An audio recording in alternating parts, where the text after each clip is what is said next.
നമസ്കാരം സുഹൃത്തുക്കളെ. വി ശിവൻകുട്ടിയും ഈ പറഞ്ഞ പോലെ നമ്മുടെ സുരാജും ഒക്കെ പറയുന്നത്, പിന്നെ വി എസ് സജീവ് എന്ന് പറയുന്ന സഞ്ജീവ് എന്ന് പറയുന്ന ഒരു പുതിയ SFIയുടെ നേതാവ്, പിന്നെ നമ്മുടെ ഡബിൾ ചങ്കൻ എ റഹീം, ഇവരൊക്കെ പറയുന്ന ഒരു കാര്യം, PM-ശ്രീയിൽ ഞങ്ങൾ ഒപ്പിട്ടത് PM-ശ്രീ നടപ്പാക്കാൻ വേണ്ടിയല്ല.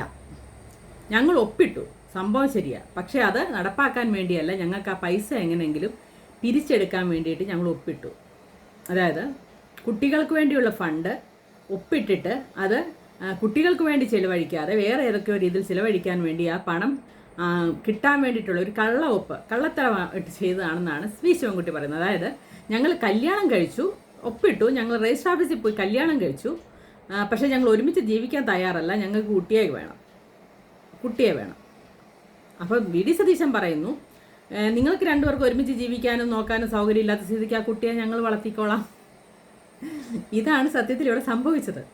ഈ VS സജീവ് എന്നൊക്കെ പറയുന്ന ഈ പറയുന്ന SFIയുടെ നേതാക്കൾ വന്ന് പറയുന്ന ഒരു മണ്ടത്തരം. അത്യാവശ്യം വിദ്യാഭ്യാസമൊന്നും ഇല്ലെന്നാണ് എനിക്ക് പുള്ളിയുടെ ഇതൊക്കെ നോക്കിയിട്ട് മനസ്സിലാക്കാൻ സാധിക്കുന്നത്. അത്യാവശ്യം വിദ്യാഭ്യാസം എന്നൊക്കെ പറയുന്ന ഒരു ഡിഗ്രിയും അതിലേക്ക് മേലൊക്കെ, അതായത് വിദ്യാഭ്യാസമായിട്ട് ബന്ധപ്പെട്ട് എന്തെങ്കിലുമൊക്കെ സംസാരിക്കണമെങ്കിൽ കുറച്ച് വിദ്യാഭ്യാസമുള്ളവരോട് സംസാരിച്ചിട്ടല്ലേ കാര്യമുള്ളൂ.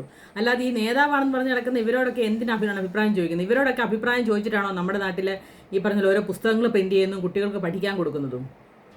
എന്തിൻ്റെ അടിസ്ഥാനത്തിലാണ് ഇവരോടൊക്കെ അഭിപ്രായം ചോദിക്കണമെന്ന് പറയുന്നത്? എനിക്ക് മനസ്സിലായിട്ടില്ല.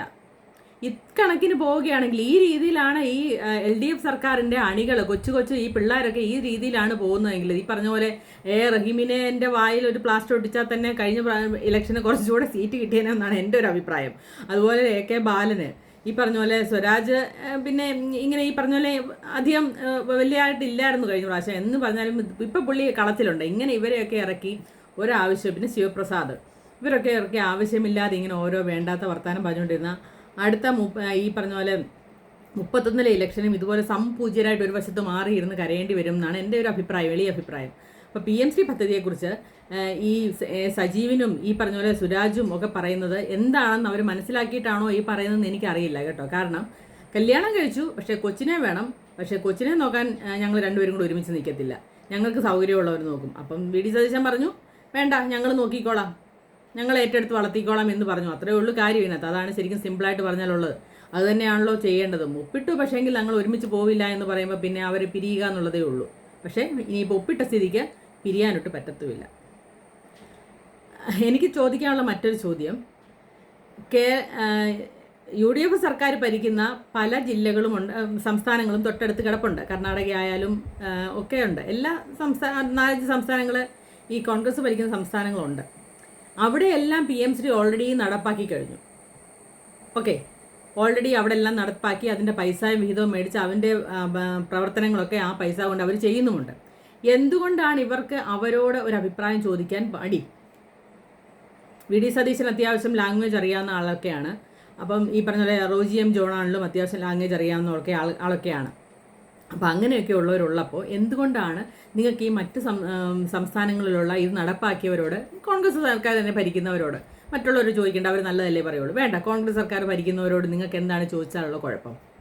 അവരോട് ചോദിച്ചാൽ ഇത്രയും നാളായിട്ട് ചോദിക്കാനുള്ള അവസരം കിട്ടില്ല. അവരോട് ചോദിച്ചാൽ കൃത്യമായിട്ട് നിങ്ങൾക്ക് ഇന്ന മറുപടി കിട്ടും, ഇതുകൊണ്ട് എന്താണ് പ്രയോജനം അല്ലെങ്കിൽ എന്താണ് സംഭവം എന്ന്. കുറേ കള്ളങ്ങളാണ് ഈ പറഞ്ഞ പോലെ ഈ സർക്കാർ നമുക്ക് പറഞ്ഞുകൊണ്ടിരിക്കുന്നത്. അതായത് ഇതിൻ്റെ ഈ പറഞ്ഞ പോലെ സിലബസ് കേരളം തീരുമാനിക്കും. സിലബസ് തീരുമാനിക്കുന്ന കേരളം തന്നെയാണ്. അതിനകത്ത് കേന്ദ്രത്തിന് ഒരു ഇടപെടലും ഇല്ല.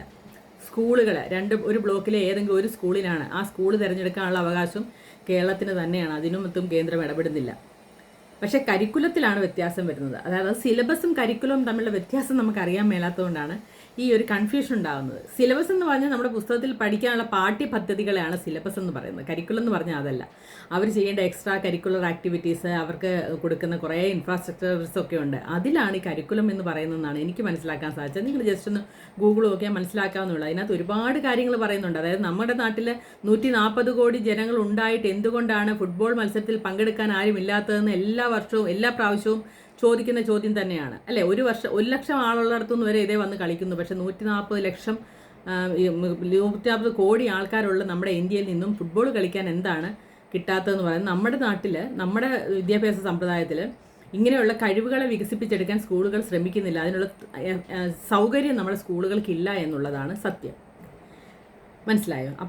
അപ്പം കുട്ടികൾക്ക് ഓരോരോ കഴിവുകൾ വേണം. ആ കഴിവുകൾ വികസിപ്പിക്കാനുള്ള ഫണ്ട് കൂടെയാണ് ഇത്. അല്ലാതെ കുറേ കെട്ടിടങ്ങൾ ഉണ്ടാക്കി കൊടുക്കുക എന്നുള്ളൊരു ഉദ്ദേശമല്ല ഈ ഫണ്ട് കൊണ്ടുള്ളത്. 1 കോടിയിലധികം രൂപയാണ് ഒരു സ്കൂളിന് കിട്ടുന്നതെന്ന് ഓർക്കണം. അപ്പോൾ എന്തെല്ലാം കാര്യങ്ങൾ ആ സ്കൂളിന് സ്മാർട്ട് ക്ലാസ് എന്ന് പറഞ്ഞാൽ നിങ്ങൾ ചെന്ന് കാണണം. ആ സ്മാർട്ട് ക്ലാസ് വലിയൊരു LED വോളാണ് ഉണ്ടാക്കിയിരിക്കുന്നത്. ഒരു വശത്ത് അത് സ്ലൈഡ് ചെയ്യാവുന്ന പോലെ, ഒരു വശത്ത് ബോർഡും ഒരു ദിവസത്ത് ബോർഡ് ഇങ്ങോട്ട് മാറ്റുമ്പോൾ അവിടെ LED TVയുമാണ് വെച്ചിരിക്കുന്നത്. അവർക്ക് ഓരോ കാര്യങ്ങളും അവർക്ക് പറഞ്ഞ് കാണിച്ച് മനസ്സിലാക്കി, യൂട്യൂബൊക്കെ എടുത്ത് കാണിച്ച് മനസ്സിലാക്കി കൊടുക്കത്തക്ക രീതിയിലാണ് സെറ്റ് ചെയ്തിരിക്കുന്നത്.